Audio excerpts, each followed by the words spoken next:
तेरा मंगल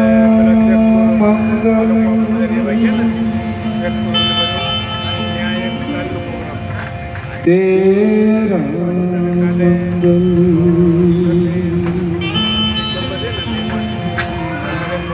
सबका मंगल हो रे।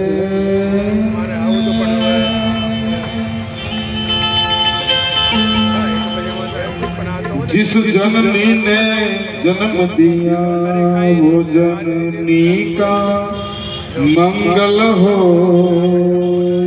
रे।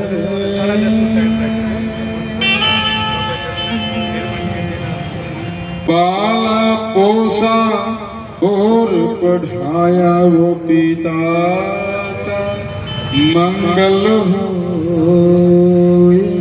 रे। इस जग के सब दुखियार प्राणी का मंगल हो रे।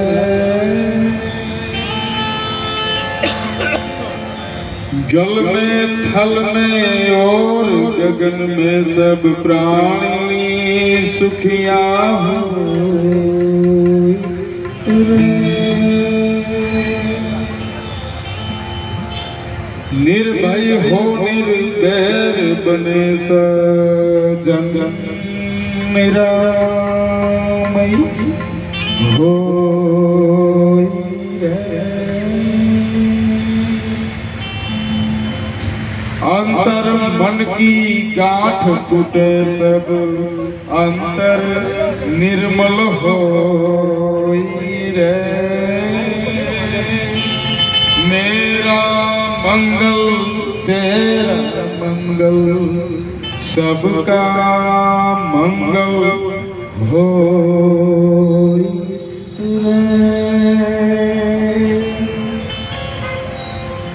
राग द्वेष और मोह मिट जाए।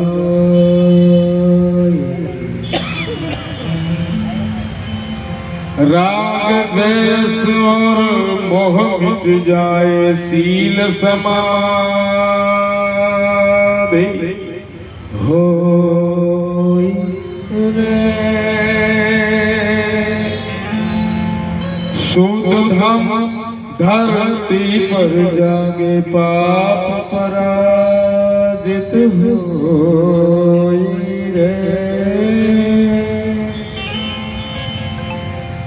इस धरती के तरतिन में कण कण में धम्म समोय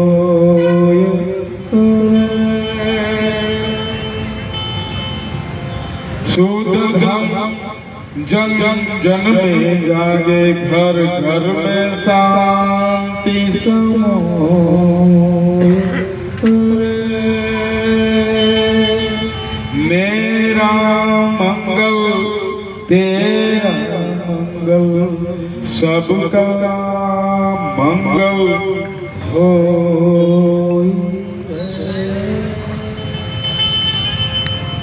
आ धरती ઉપર તમારા મારા મારા વડવાઓએ આ કઈ વ્યક્તિગત ભલામણોનો કોઈ સ્થાન નથી કે આનું સારું થઈ જાય ને આનું સારું થઈ જાય ને એવી વાત જ નથી કરી। જેણે સર્વના મંગલની કામનાઓ કરી છે, જેની ગાથાઓથી વિશ્વની ધરતી લદી પડી છે। વિશ્વ જેની ગાથાઓમાંથી પ્રેરણા લઈ લઈને પોતાના જીવનમાં આનંદિત થઈ જીવન જીવી રહ્યા છે એવા મહાકારુણિક બુદ્ધને વંદન કરતા અમે આ કાર્યક્રમની શરૂઆત કરીએ છીએ। આજનો દિવસ બરોબર મને એક ઘટના જ્યારે મહાકારુણિક બુદ્ધની વાત કરું છું એટલે મને એક ઘટના બરોબર યાદ આવે છે। બરોબર મહાકારુણિક ભગવાન બુદ્ધ પીપલના વૃક્ષની નીચે બેઠા છે અને એક માં કાળો વિલાપ કરે છે। હાથમાં પોતાના બાળકનું મૃત શરીર છે, સાંભળજો, મૃત શરીર છે હાથમાં। કાકૃતિ કરે છે માં કે કોક મારા દીકરાને હાજો કરી દે, કોક મારા દીકરાને। આ લોકો એમ કહે છે કે મારો દીકરો મરી ગયો પણ નહીં, મને ખબર છે હું માં છું, મારો દીકરો મર્યો નથી। આમ હાથમાં લઈને કાકૃતિ કરતી બજારના ચોકમાંથી નીકળી કે છે કોઈ જે આ લોકો કહે છે કે મારો દીકરો મરી ગયો ને બેઠો કરનાર છે કોઈ? અને એમ ગાંડી થઈ છે માં છે ને સાહેબ, માં છે એ ગાંડી થાય. માં ગાંડી થઈ છે પોતાના દીકરાને ખોળામાં લઈ અને મલકના ચોકમાં મંડી ઘેર કરવા રખડવા, મારા દીકરાને બેઠો કરો, મારા દીકરાને બેઠો કરો. અને ઈ મૃત શરીર લઈ અને કોઈકે કીધું કે હવે તને એક જ આ દીકરાને જીવતો કરી શકે ને, ઈ છે મહાકારુણી બુદ્ધ. અને કિસા ગૌતમી પોતાના દીકરાને લઈ અને બરોબર મહાકારુણી બુદ્ધના આચરણ પાદુકાની પાસે મૂકી દીધી. ઈ બાળકને મૂકીને કીધું, હે મહાકારુણી બુદ્ધ, આ મારો દીકરો છે, જગત કહે છે મરી ગયો, આને બેઠો કરો. મને એવું કહેવામાં આવ્યું છે કે તમે ભગવાન છો, તમે ધારોય કરી દો મારા દીકરામાં, મારા દીકરાને બેઠો કરો. માં છે ને સાહેબ, માં છે, માની વેદના તો હોય ને કે નહીં નહીં, એ જે હોય મારા દીકરાને બેઠો કરો, મારા દીકરાને બેઠો કરો. અને મહાકારુણી બુદ્ધ ખબર પડી ગઈ સંસારના મોહમાં બંધાઈ માં છે, આજ કાગવૃત્તિ કરે છે. અને ભગવાન બુદ્ધે કીધું એક કામ કરો, તમે ગામમાં જાઓ અને 5 ઘેરથી મને ચોખા લઈ આવી દો, મુઠ્ઠી એક ચોખા લઈ આવો, તમારા દીકરાને હું જીવતો કરી દે. પણ હા, એક શરત છે, એની ઘેરેથી જ ચોખા લઈ આવજો જેની ઘેરે કોઈ મર્યું ન હોય. બસ બીજા કોઈને ઘેરે ન જતા, જેની ઘેરે કોઈ મર્યું ન હોય એની ઘેરથી મુઠ્ઠી એક ચોખા લઈ આવજો. અને આ તો માં છે ને, માને ખબર પડી કે હા હવે બુદ્ધ મારા દીકરાને બેઠો કરી દેશે. અને ગાંડી થઈ, ગાંડી અને બજારના ચોકમાં નીકળી અને ઘર ખકડાવે, કાટ કાટ ઠપ કરતા મીડા દરવાજાઓ ખખડવા. અને એમાંથી એક ભાઈ બહાર આવે અને કે એક મુઠ્ઠી એક ચોખા આપો ને, મારો દીકરાને બુદ્ધ જીવતા કરી દેશે, મુઠ્ઠી એક ચોખા આપી દો ની. અને એ ઘરના પાછા ઘરમાં જાય, મુઠ્ઠી એક ચોખા લઈ આવે, આમ હાથમાં દેવા જાય ને ત્યાં કિસ્સા ગૌતમી કે તમારા ઘરમાં કોઈ મર્યું નથી ને, કે તમારા ઘરમાં કોઈ મર્યું નથી ને તો જ ચોખા આપજો. તો કે ના ના, મારો તો હમણાં દીકરો વયો ગયો. તો કે તો નહીં હાલે. એમ કરીને બીજા ઘેરે, ત્રીજા ઘેરે, ચોથા ઘરે, આખું ગામ માથે લીધું, પણ ક્યાંય એવું ઘર ન મળ્યું કે ત્યાં કોઈ મર્યું ન હોય. અને પછી એની ફરતી ફરતી ફરતી ફરતી મહાકારુણી બુદ્ધ પાસે આવીને કહે છે, હે બુદ્ધ ભગવાન, મને કોઈ એવું ઘર ન મળ્યું કે જ્યાં કોઈ મર્યું ન હોય. અને ત્યારે મહાકારુણી બુદ્ધે કીધું કે તો તારી ઘરે ક્યાં કોઈ નવીનતા થઈ છે? જે બધાયના ઘરમાં થઈ રહ્યું છે એ જ તારી ઘેર થયું છે, એમાં કોઈ નવીનતા. અને પછી એને ઉપદેશ લીધા અને ઇતિહાસના પન્નામાં કિસ્સા ગૌતમી નામે એ ભિખુણી તરીકે પ્રસ્થાપિત થાય છે. એવા મહાકારુણી બુદ્ધ. એટલે આ સંસારની અંદર મૃત્યુ તો સનાતન છે, મૃત્યુ તો એને તમે ટાળી ન શકો સાહેબ, મૃત્યુ થવાનું જ છે. સાંભળી લેજો, મૃત્યુ થવાનું જ છે. અહીંયા કોઈ અમરપટ્ટો લખાવી નથી આવ્યા, તમે ને હું એક દિવસ મરવાનું છે ને છે. પણ એ મળતા પહેલા જેને જીવતરને હાચવું છે ને એની વાતો કરવા માટે તમારી વચ્ચે હું આવ્યો છું, જેને મૃત્યુ પહેલા જીવતરને હાચવું છે. જ્યારે તમે ને હું આજ 5 ડિસેમ્બર ના દિવસે આ કાર્યક્રમ ના માધ્યમે જ્યારે તમે ને હું એકત્રિત થયા છે, તમે કેને વંદન કરવા માટે આજ નીકળ્યા છો?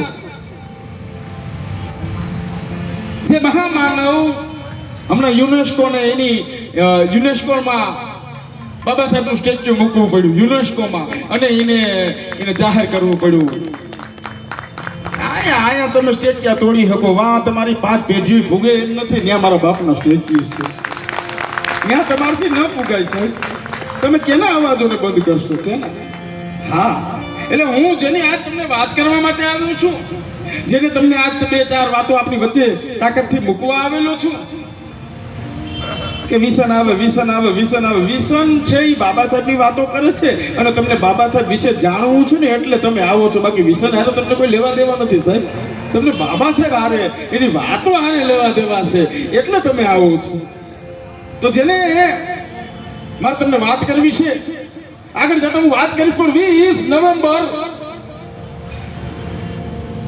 1956 કાઠમંડુની ધરતી અને એની અંદર 4થી વિશ્વ બૌદ્ધ સંમેલન, આખા વિશ્વના બૌદ્ધિસ્ટો જ્યાં ભેગા થાય વિશ્વના ફલક ઉપર, કાઠમંડુની અંદર 20 નવેમ્બરે ત્યાં આકાર પામ્યો.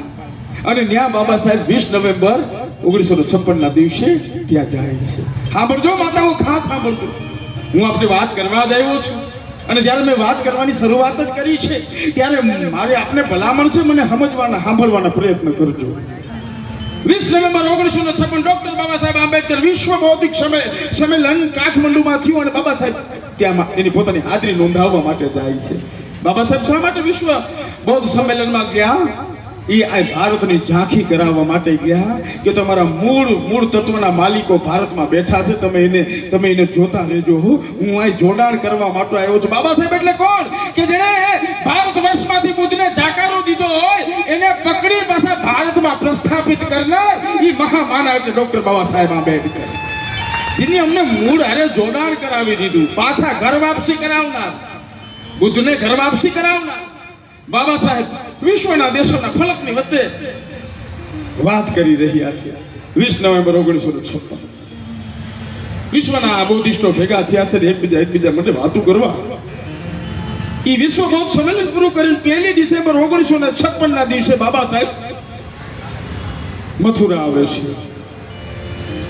અને ને આ દિલ્હીની આજુબાજુનું પ્રદર્શનો આ તે બધું. એક તો બાબા સાહેબની ત્યારે તબિયત તો થોડી નાદુરસ્ત હતી વિશ્વની સંમેલન, પણ જવું જરૂરી હતું એટલે બધામાં જતા. હવે 1 ડિસેમ્બર 1956 ના દિવસે મથુરામાં એક પ્રદર્શનની અંદર બાબા સાહેબ ફરતા બધા પુસ્તકો જોઈ છે અને ફરતા ફરી પાછા ઘરે આવે છે. એમ કરતા 2 ડિસેમ્બર 1956 અને ત્યારે મહારેલીનું એક આયોજન હતું અશોકા વિહારની અંદર અને ત્યાં બાબા સાહેબ પોતાની હાજરી નોંધાવે છે. સાંભળજો, 2 ડિસેમ્બર 1956 ની અંદર મથુરાની અંદર બરોબર અશોક બુદ્ધ વિહાર અને ન્યાય એક રેલી છે અને બાબા સાહેબ એ સભામાં પોતાની હાજરી નોંધાવે છે. બાબા સાહેબના મંચ ઉપર બધા બેઠા છે, બાબા સાહેબ ખુરશીમાં નીચે બેઠા છે. સાંભળજો, નીચે બેઠા છે. 2 ડિસેમ્બર 1956 ની હું વાત કરી રહ્યો છું અને બાબા સાહેબ નીચે બેઠા છે ખુરશી ઉપર મંચ બેઠો છે અને એ મંચ ઉપર દલાઈ લામા એક હોદ્દો છે, બૌદ્ધિસ્ટોનો એક હોદ્દો છે. દલાઈ લામા એક મંચ ઉપરથી પ્રવચન કરી રહ્યા છે અને પ્રવચનમાં દલાઈ લામા કહે છે કે બોધિસત્વ ડોક્ટર બાબા સાહેબ આંબેડકર, બાબા સાહેબની હયાતીમાં આ તમે જોજો, બાબા સાહેબની તો હયાતી છે.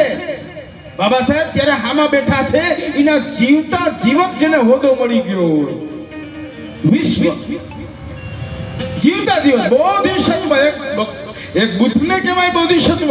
અને પછી સીધો આ જોડાણ થયું ડોક્ટર બાબા સાહેબ આંબેડકરને. કોણ કહે છે? દલાઈ લામા. કેને સંબોધન કરે છે? બાબા સાહેબને. શું કહે છે? બોધિસત્વ ડોક્ટર બાબા સાહેબ આંબેડકર. હવે બોધિસત્વ એટલે શું થાવો જોઈએ ને પ્રશ્ન. દરેક પેટ માટે કરે છે, પોતાનું કરે છે, આ છે તે છે.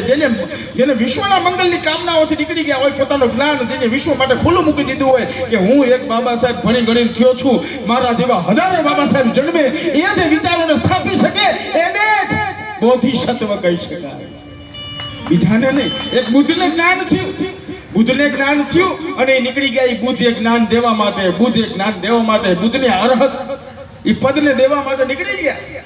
એમ બાબા સાહેબને જેથી જ્ઞાન થયું તો બાબા સાહેબે સીમિત નહોતું રાખ્યું, એને નક્કી કરી દીધું કે જે શિક્ષણનો લાભ મને મળ્યો છે ને એ તમામ ભારતીયોને હું આપી દઉં. એટલા માટે બોધિસત્વ ડોક્ટર બાબા સાહેબ આંબેડકર, જેને પોતાનું ભલું નહીં વિશ્વનું ભલું કરવાની જેની પ્રેરણાઓ લીધી હોય એટલે. અને એની હાજરીમાં એના મર્યા પછી બોધિસત્વ નથી કહેવાનું. બાબા સાહેબ ત્યારે હયાત છે. 2 ડિસેમ્બર 1956 અશોક બુદ્ધ વિહારમાં દલાઈ લામા સંબોધન કરતા કહે છે બોધિસત્વ ડોક્ટર બાબા સાહેબ આંબેડકર. તમે કેને વંદન કરવા માટે નીકળ્યા છો?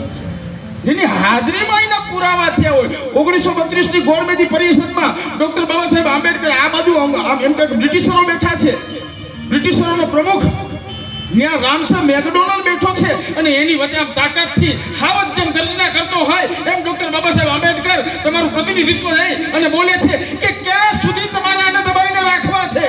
હા, તમારે અમારા માલિક બનવાની કદાચ ઈચ્છા હોય, પણ અમે ગુલામ શા માટે? જે તાકાતથી બોલ્યા છે બાબા સાહેબ. હવે સાંભળજો. અને તઈએ ઈ સભામાં ઈ ગોળમેજી પરિષદમાં બરોડા સ્ટેટ સર સયાજીરાવ ગાયકવાડની હાજરી હતી અને ઈ સર સયાજીરાવ ગાયકવાડ ઘરે જઈ અને પોતાના આંખના ખૂણાને લૂહી નાખ્યા અને તે એની પત્નીને કીધું કે આજ એક બાળક ઉપર જે મેં શિષ્યવૃત્તિનો ખર્ચો કર્યો હતો ને એ આજ આ બાળકને વસૂલ કરી દીધો. એ નેક નામદાર સ્ટેટ બરોડા સરકાર સર સયાજીરાવ ગાયકવાડ હયાતીમાં, સાંભળજો, હયાતીમાં મર્યા પછીનો માલ તો ગોલણ ગાડા ભરે. આ હયાતીમાં એક રજવાડાને સ્વીકારવું પડે કે મેં જે આના માટે કર્યું છે એ યોગ્ય છે. ઋણને સ્વીકારવું પડે. હયાતીમાં બોધિસત્વ, હયાતીમાં ઋણ સ્વીકાર. હજી એક દાખલો સાંભળી લ્યો. મંચ ઉપર બાબા સાહેબ બેઠા છે અને કોલ્હાપુરનો ધણુ સાહુજી મહારાજ મંચ ઉપર સંબોધન કરતા બોલે છે કે હા, મેં અનામતની વ્યવસ્થા તમારા માટે કરી, મેં આ શિક્ષણની વ્યવસ્થાઓ કરી, મેં રોજગારીની વ્યવસ્થાઓ કરી, મેં કેટલું ઓછું તો માટે કર્યું. પણ પછી મને વિચાર આવતો કે હવે આ કારવાને આગળ કોણ લઈ જશે, આગળ કોણ લઈ જશે. પણ સાહુજી મહારાજ કહે છે કે હવે મને કોઈ ચિંતા નથી, કેમ કે આ કારવાને મજબૂતાઈથી લઈ જાય એ તમારા નેતા ડોક્ટર બાબા સાહેબ આંબેડકરને હું આપને સમર્પિત કરું છું. હયાતીમાં એક સ્ટેટવે નેતૃત્વ આપે, હયાતીમાં પોતાનો ઋણ સ્વીકાર કરે, હયાતીમાં જેને બોધિસત્વ કહેવામાં આવે, જેને જીવતા જ બધું કરી દીધું હોય ને સાહેબ, એના નામ ઉપર ભેગું થવું ઘટે. એટલે મેં કીધું કે મરે તો હજારો ને જન્મે તો હજારો, પણ જેની મૃત્યુ માટે તમારે ને મારે એના હજી સુધી આધાંજલિ દેવી પડે એ રત્ન છે ડોક્ટર બાબા સાહેબ આંબેડકર. આ હયાતીની વાતો છે ખીમજીભાઈ, મરી ગયા પછીની વાતો નથી, હયાતીની. આ એનું ઋણ સ્વીકાર હયાતીમાં થાય. એને જે કરી દીધું છે સાબિત કરી દીધું. એને એવું કીધું હતું કે તમને ભણવાનો અધિકાર હયાતીમાં દીધો. આ લોકશાહી હશે હયાતીમાં, અનામતનો અધિકાર હયાતીમાં. જીવતા જીવક દેવાની જે પ્રેમળ ધરાવે ને એને જ આંબેડકર કહેવાય સાહેબ. જીવતા જીવક જેને તમને મને દઈ દીધું છે, જીવતા જીવક. અને હજી વયા ગયા તો અમારા જીવા માનવા માટે તૈયાર નથી. 20 ડિસેમ્બર 1956 દલાઈ લામા સંબોધન કરતા કહે છે બોધિસત્વ ડોક્ટર બાબા સાહેબ આંબેડકર. ત્યાર પછી ત્યાં બાબા સાહેબ રાત રોકાય છે ને પછી આવે છે 3 ડિસેમ્બર 1956. સાંભળજો, આ વાતને સમજવાનો પ્રયત્ન કરજો મારી. 3 ડિસેમ્બર 1956 બાબા સાહેબ જે રોકાણા છે, બાબા સાહેબના માળીની એક જે બાગબાની કરતા ને, બગીચાનું કામ કરતા ને, એની તબિયત બરોબર નથી. 3 ડિસેમ્બરે બાબા સાહેબ પથારીમાંથી ઊભા થયા, ફ્રેશ થયા અને પછી લાકડી લઈ રતુને કીધું કે મને માળી પાસે લઈ જાય. અને એ અંગત માળી પાસે જઈને કીધું કે તમને હમણાં તબિયત બરોબર નહોતી? તો કે ના સાહેબ હવે બરોબર છે. બરોબર છે ને? તો કે હા. કેટલો માર્મિક માણસ હશે સાહેબ કે પોતાના માળીની તબિયતનો ખ્યાલ પૂછવા બાબા સાહેબ જાય છે. આથી મોટી કરુણા બીજે ક્યાં હોઈ શકે સાહેબ? અને તબિયત માટે પૂછે છે. ત્યાર પછી 4 ડિસેમ્બર 1956 અહીંયા આયોજન થાય છે. 16 ડિસેમ્બર બોધ ધર્મના મુંબઈની અંદર કાર્યક્રમનું અહીંયા આયોજન થાય છે. 4 ડિસેમ્બર 1956 ના દિવસે બાબા સાહેબ પત્રો લખે છે, થોડુંક ઓફિસનું કામ કરે છે. 2 પત્ર લખવા માટે પી કે અદરાને અને એસ કે જોશીને કહે છે કે આ આયોજન કરવાનું છે આપણે, એમાં ધ્યાન દેજો તમે. આખો દિવસ બાબા સાહેબ કામમાં રહી છે. 4 ડિસેમ્બર 1956 ની વાત કરું છું તમને. ત્યાર પછી આવે છે 5 ડિસેમ્બર 1956 બાબા સાહેબ બનારસ અને દિલ્હીમાં સારનાથ યાત્રા કરતા બાબા સાહેબ સવારે 9 કલાકે એ દિવસ દરમિયાન આખો દિવસ પ્રયત્ન કરે છે. 5 ડિસેમ્બર 1956 સાંભળજો. 5 ડિસેમ્બર 1900 હવે વાત સાંભળજો ખીમજીભાઈ, સમજવા જેવી વાત છે. 5 ડિસેમ્બર 1956 આખો દિવસીનો કાર્યભાર સંભાળી અને બરોબર રાતના 9:30 વાગ્યા અને નાનકચંદ રતુને એમ કહે છે કે મારે ભગવાન બુદ્ધ और उसका धम्म નામના પુસ્તક લઈ આવો, મારે એની પ્રસ્તાવના પાછી ફરી વાંચવી છે. સાંભળજો, 5 ડિસેમ્બર 1956 ની વાત કરું છું. અને નાનક તું વયો જાજે, હવે હું કામ કરી લઈશ અને હું સુતા જોઈ લઈશ. પથારીમાં બાબા સાહેબ 5 ડિસેમ્બર 1956 સુતા. નાનકચંદ રતુ આવે છે, ભગવાન બુદ્ધ उसका ધમ્મની પ્રસ્તાવનાઓ મૂકે છે, બધા કાગળિયા મૂકે છે અને પછી વહી જાય છે. અને એવી રીતે શું ઘટના બને છે કે સવારના 5 વાગે છે ને, સવારના 5 વાગે છે ત્યાં તો આખા ભારત વર્ષની તમામ કચેરીઓના ટેલિફોન ભેગા રણકી જાય છે. સવારના 5 વાગ્યાના તમામ કચેરીઓના ટેલિફોન મેડા રણકવા. શું થયું છે મેડું? રણકવા કઈ ઘટના બની છે? શું છે? કઈ નહીં. બધા ફોન ઉપડે છે. શું થયું? શું કીધું? બાબા સાહેબ ના ન હોઈ શકે. એક પછી એક ફોન જાય છે, કચેરીઓ બંધ થાય છે. થોડી વાત તો આખો વાવડો લઈ જાય છે, વાત વેદી થાય છે. શું કીધું? એકબીજા વાત કરવા માટે તૈયાર નથી થતા. શું ઘટના બની છે? કારખાનાના અવાજ જે 24 કલાક ધમધમતા રહે, એ કારખાનાના અવાજ